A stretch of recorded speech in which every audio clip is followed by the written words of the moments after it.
করবো ইনশাআল্লাহ। শিরকের এক নম্বর খারাপ দিক হচ্ছে পৃথিবীর মধ্যে যত বড় বড় পাপ রয়েছে তার মধ্যে সবচেয়ে বড় পাপের নাম হচ্ছে শিরক। আল্লাহ রাব্বুল আলামিন পবিত্র কুরআনুল কারীম সূরাতুল লুকমান 21 নং পারা 11 নং পৃষ্ঠা 13 নম্বর আয়াতে লুকমান হাকিম তার সন্তানকে নসিহা করছিলেন, উপদেশ দিচ্ছিলেন। সেই উপদেশটা আল্লাহ রাব্বুল আলামিন পছন্দ করলেন এবং কুরআনুল কারীমে আয়াত হিসেবে নাজিল করে দিলেন, যাতে এই আয়াত থেকে পরিবারের একজন কর্তা, পরিবারের একজন প্রধান, পরিবারের পিতা সে যেন তার সন্তানকে ছোট বয়স থেকে লুকমান হাকিম যেমন তার সন্তানকে উপদেশ দিয়েছিলেন, নসিহা করেছিলেন, সেই নসিহা যেন একটা পরিবারের প্রধান কর্তা, অভিভাবক পিতা যেন তার সন্তানকে দিতে পারে। এজন্য আল্লাহ রাব্বুল আলামিন কুরআনুল কারীমে সেই আয়াতটিকে আল্লাহ রাব্বুল আলামিন অবতীর্ণ করে দিলেন। জোরে বলি সুবহানাল্লাহ। লুকমান হাকিম তার সন্তানকে কি বলছিল?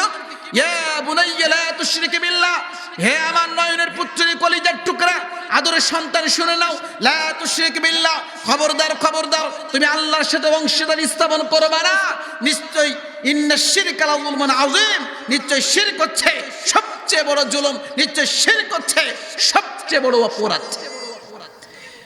তাহলে একজন পরিবারের প্রধান, একজন অভিভাবক ছোট বয়স থেকেই তার সন্তানদেরকে শিরক কি এই সম্পর্কে অবগত করবে। একজন পিতা ছোট বয়স থেকেই তার সন্তানদেরকে বিদআত সম্পর্কে অবগত করবে, বলবে আব্বু মান আহদাথা ফি আমরিনা হাযা মা লাইসা ফীহি ফাহুয়া রাদ্দুন। আল্লাহ নবী বলেছেন, দিনের মধ্যে কোন ব্যক্তি যদি এমন কোন বিধান, এমন কোন বিষয় প্রবেশ করায় যা আমি মুহাম্মদ সাল্লাল্লাহু আলাইহি সাল্লাম দেই নাই, অনুমোদন দেই নাই, ফাহুয়া রাদ্দুন, তাহলে অবশ্যই সেটা বাতিল বলে গণ্য হবে। এভাবে করে বিদআত সম্পর্কে অবগত করবেন, শিরক সম্পর্কে অবগত করবেন, কুসংস্কার সম্পর্কে অবগত করবেন, হারাম হালাল সম্পর্কে আপনার সন্তানকে ছোট বয়স থেকেই নসিহার মাধ্যমে, উপদেশের মাধ্যমে আপনি জানিয়ে দিবেন। এটা আপনার দায়িত্ব। এই লুকমান হাকিম তার সন্তানদেরকে ছোট বয়সেই তাওহীদের শিক্ষা দিলেন, আল্লাহর একত্ববাদের শিক্ষা দিলেন। বললেন, হে আমার নয়নের পুত্রের কলিজার টুকরা আদর সন্তান, আল্লাহর সাথে অংশীদারি স্থাপন করো না, নিশ্চয় শিরক তো সবচেয়ে বড় জুলুম। আল্লাহ নবী সাল্লাল্লাহু আলাইহি সাল্লাম সহিহুল বুখারী 2669 নম্বর হাদিস, মিশকাতের হাদিস নাম্বার 51 নম্বর হাদিসের বিবরণে জানা যায়, আল্লাহ নবী সাল্লাল্লাহু আলাইহি সাল্লাম বলছেন, হে সাহাবী সংসদে শোনো, আলা উনাব্বিউকুম বিআকবারিল কাবাইর, আমি কি তোমাদেরকে পৃথিবীর মধ্যে সবচেয়ে বড় পাপগুলো কি সে সম্পর্কে অবগত করব না? কুলনা বালা ইয়া রাসূল সাল্লাল্লাহু আলাইহি ওয়াসাল্লাম, আল্লাহ নবী বলেন, আমরা তো জানতে চাচ্ছি পৃথিবীর মধ্যে সবচেয়ে বড় পাপগুলো কি? আল্লাহ নবী বললেন, এক ওয়ালা শিরকু বিল্লাহ, আল্লাহর সাথে অংশীদারি স্থাপন করা। এরপর বললেন, দুই উকুকুল ওয়ালিদাইন, পিতামাতার অবাধ্য চলা। নাম্বার 3 ওয়া শাহাদাতিজ জুর, মিথ্যা সাক্ষ্য প্রদান করা। অন্য এক রিওয়ায়াতে আসছে মিথ্যা কথা বলা। সম্মানিত ভাইজান, আপনাকে বলতে চাচ্ছিলাম পৃথিবীর মধ্যে 3টি বড় পাপের কথা আল্লাহ নবী বললেন, তার ভিতর 1 নম্বর বড় পাপ হচ্ছে শিরক। তাহলে শিরকের 1 নম্বর কতিপয় খারাপ দিক আমরা জানলাম। পৃথিবীর মধ্যে যত বড় বড় পাপ রয়েছে তার মধ্যে সবচেয়ে বড় পাপ হচ্ছে শিরক। শিরকের 2 নম্বর খারাপ দিক হচ্ছে পৃথিবীতে যদি আপনি শিরকি কর্ম করেন, শিরকি কর্ম করলে এই শিরকি কর্ম করার কারণে শিরকি কর্ম আপনার পিছনের অতীতের সমস্ত সৎ আমল, নেক আমলকে নষ্ট করে দেয়, ধ্বংস করে দেয়। আল্লাহ রাব্বুল আলামিন কুরআনুল কারীমের মধ্যে এই বিবরণে একাধিক আয়াতে আলোচনা করেছেন। ভাইজান, আপনাকে বলতে চাচ্ছিলাম, আপনার বয়স এখন 30 বছর, আপনার 20 বছর বয়স যখন ছিল তখন থেকে নিয়ে আপনি 5 ওয়াক্ত সালাত আদায় করেন, তাহলে আপনি কত বছর সালাত আদায় করছেন? 10 বছর সালাত আদায় করছেন। ভাইজান, আপনাকে বলতে চাচ্ছিলাম, আপনার বয়স মনে করেন এখন 40 বছর, যখন আপনার বয়স 10 বছর ছিল তখন থেকে নিয়ে আপনি প্রতি রমাজানে 30টা করে সিয়াম আপনি পালন করেন, তাহলে আপনি কত সিয়াম পালন করছেন? 30 বছর যাবত সিয়াম পালন করছেন। মুরব্বী, আপনাকে বলি, আপনার বয়স যখন 30 বছর ছিল তখন থেকে নিয়ে আপনি নিয়মিতভাবে তাহাজ্জুদের সালাত আদায় করছেন। আপনার বয়স এখন 60 বছর, তাহলে আপনি 30 বছর যাবত আপনি তাহাজ্জুদের সালাত আদায় করছেন। তাহলে এই তাহাজ্জুদের সালাত, এই সিয়ামের সালাত, এই সালাতের সিয়াম, সালাতের সওয়াব, তবে দান সাদাকার সওয়াব, এই যে আমলগুলো করলেন, এই আমলগুলো করে আপনি কি অসংখ্য নেকি অর্জন করছেন না ভাই? অসংখ্য নেকি আপনি অর্জন করেছেন। আর এই অসংখ্য নেকিগুলো আপনার তখনই ধূলিসাৎ হয়ে যাবে, ধুলি কণায় পরিণত হয়ে যাবে যখন আপনি শিরকি কর্ম করে ফেলবেন।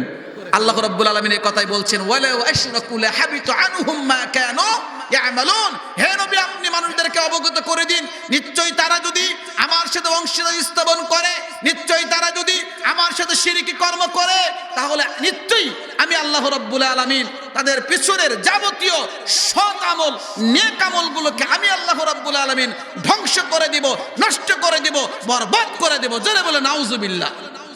তাহলে শিরিক করলে আপনার পিছনের সমস্ত নেক আমল, সৎ আমল সব কিছু নষ্ট হয়ে যাবে, একথা আল্লাহ সুবহানাহু ওয়া তাআলা উল্লেখ করলেন। তাহলে শিরিকের 2 নম্বর খারাপ কুফল জানলাম যে শিরিক করলে পিছনের অতীতের সমস্ত সৎ আমল, নেক আমল নষ্ট হয়ে যায় শিরিকি কর্ম করলে।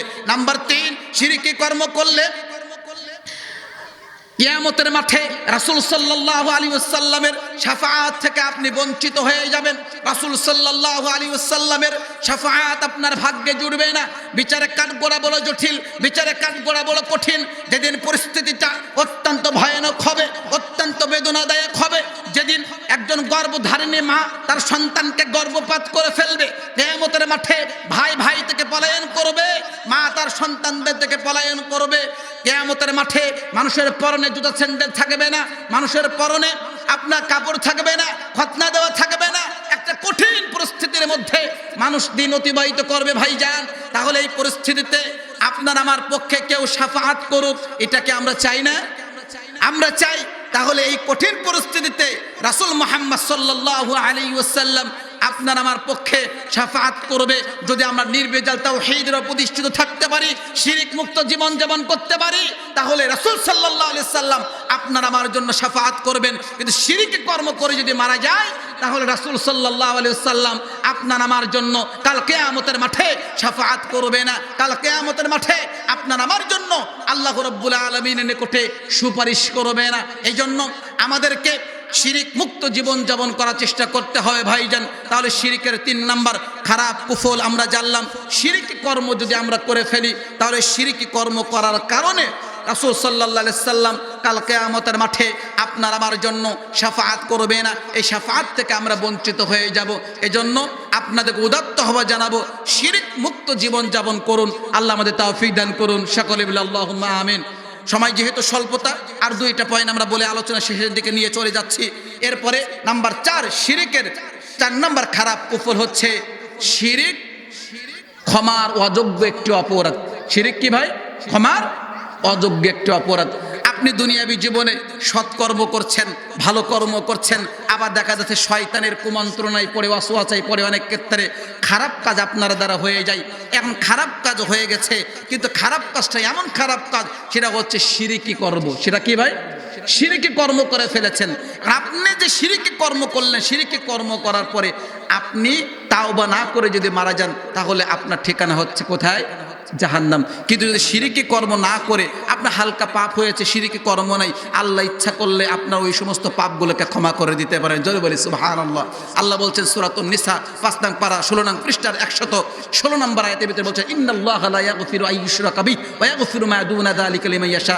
পৃথিবীর মানুষ শুনে নাও, নিশ্চয়ই তোমরা যদি আমার সাথে অংশীদারি স্থাপন করো এবং যদি ক্ষমা না আছে, আমার মৃত্যুবরণ করো শিরিকে কর্ম করে, তাহলে আমি আল্লাহ ক্ষমা করব না। ওয়াগফিরু মা দুনা যালিকা লিমান ইয়াশা। কিন্তু শিরিকি কর্ম ছাড়া যদি অন্য কোনো পাপ করে থাকো, সমস্ত পাপগুলোকে আমি আল্লাহ রাব্বুল আলামিন ক্ষমা করে দিব। তাহলে শিরিক 4 নম্বর কুফল জানলাম, শিরিক ক্ষমার অযোগ্য একটি অপরাধ। নাম্বার 5, শেষ নম্বর হচ্ছে শিরিকে কর্ম করলে আল্লাহ আপনার জন্য জান্নাতকে হারাম করে দিবে, জাহান্নামকে অবধারিত করে দিবে। প্রমাণ সূরাতুল মাঈদা 6 নং পারা 19 নং পৃষ্ঠার 72 নম্বর আয়াত প্রমাণ। আল্লাহ বলছেন, পৃথিবীর মানুষ শুনে নাও, নিশ্চয়ই ইন্নাল্লাহা লা ইয়াগফিরু আন ইউশরাকা বিহি, নিশ্চয়ই যদি তোমরা আমার সাথে অংশীদারি স্থাপন করো, ফাকাদ হারামাল্লাহু আলাইহিল জান্নাহ, আমি আল্লাহ রাব্বুল আলামিন তোমাদের জন্য জান্নাতকে হারাম করে দেব। ওয়া মাওয়াহুন নার, এবং এই সকল ব্যক্তিদের জন্য নির্ধারণ করে রেখেছে জাহান্নাম। ওয়া মা লিজ যালিমিন মিন আনসার, এবং এই সকল জালিমদের বিচারে কাঠগড়াতে কিয়ামতের দিন কোনো সাহায্যকারী থাকবে না। তাহলে ভাইজান আমরা বুঝলাম, শিরিকি কর্ম যদি করি, তাহলে শিরিকি কর্ম করার কারণে আল্লাহ রাব্বুল আলামিন আপনার জন্য জান্নাতকে হারাম করে দেবে, জাহান্নামকে অবধারিত করে দেবে, এবং বিচারিক কাঠগড়াতে কিয়ামতের দিন আপনার আমার জন্য কোনো সাহায্যকারী থাকবে না। তাহলে আমরা শিরিকের কয়েকটি খারাপ কুফল জানলাম, এই খারাপ কুফলগুলো জেনে আমরা আমাদের জীবনে বাস্তবায়ন করব, আমাদের দ্বারা যেন শিরিকি কোনো কর্ম না হয় সে বিষয়ে খেয়াল করব। আল্লাহ রাব্বুল আলামিন আমাদের সবাইকে শিরিকি কর্ম বর্জন করে বিদআত মুক্ত জীবনযাপন গড়ার তৌফিক আল্লাহ দান করুন। সকলে বলে আল্লাহুম্মা আমিন। যে কথাগুলো বললাম কথাগুলোকে আল্লাহ মূল্যায়ন করার, মেনে চলার, আমল করার তৌফিক আল্লাহ আমাদের দান করুন। আমিন সুম্মা আমিন ইয়া রাব্বাল আলামিন। জাযাকাল্লাহু খাইরান, বারাকাল্লাহু ফিক। সুবহানাকা আল্লাহুম্মা বিহামদিক আশহাদু আল লা ইলাহা ইল্লা আনতা আস্তাগফিরুকা ওয়া আতুবু ইলাইক। ওয়াসসালামু আলাইকুম ওয়া রাহমাতুল্লাহি ওয়া বারাকাতুহু।